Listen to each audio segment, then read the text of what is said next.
Good afternoon. Today I'm going to be talking about glycosylation, which is a very important post-translational modification that happens in all of our cells.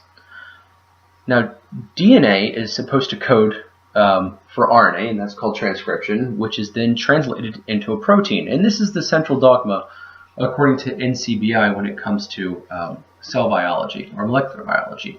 However, there are a couple more steps that can happen, and one of them is called a post-translational modification, which would be the final step for creating a full-functioning and mature protein.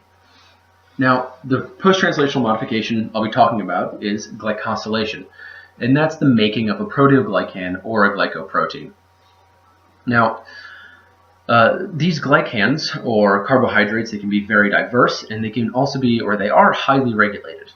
They are important and essential for our cells and organismal function, and there are also two major types.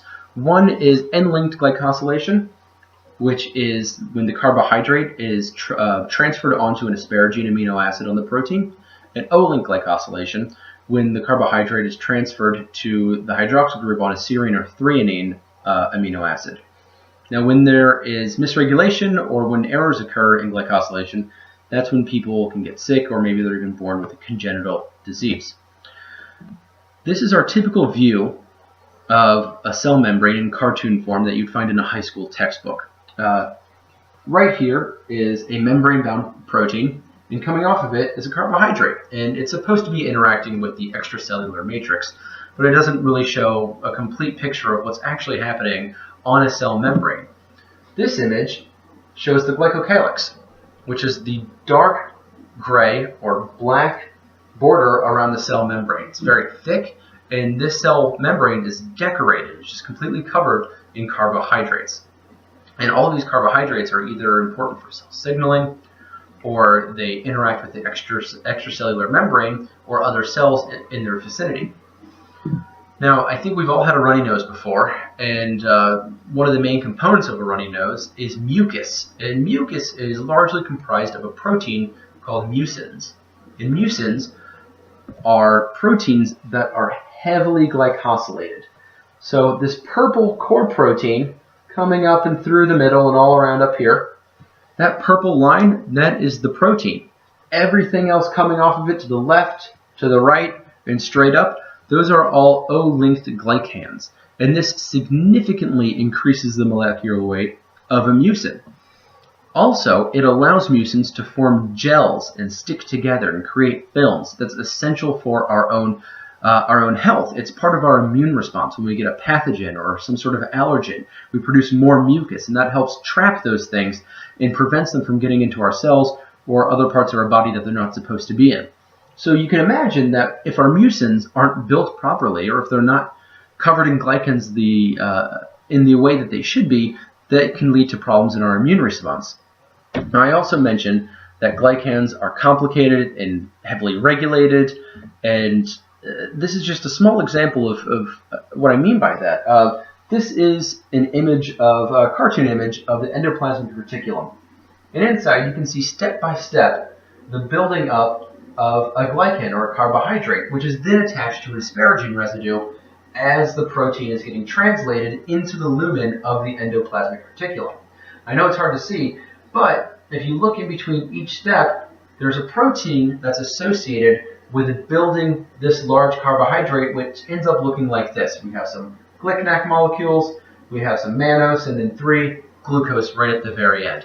And this core glycan right here is going to be essential for the protein to be able to fold properly. And then after that happens, these 4 carbohydrates down here, these are the different final structures they can take. They could have sialic acid, they could have galactose, they can have mannac, more glycanac, glucose core, fucose can be near the chitobiose core at the bottom.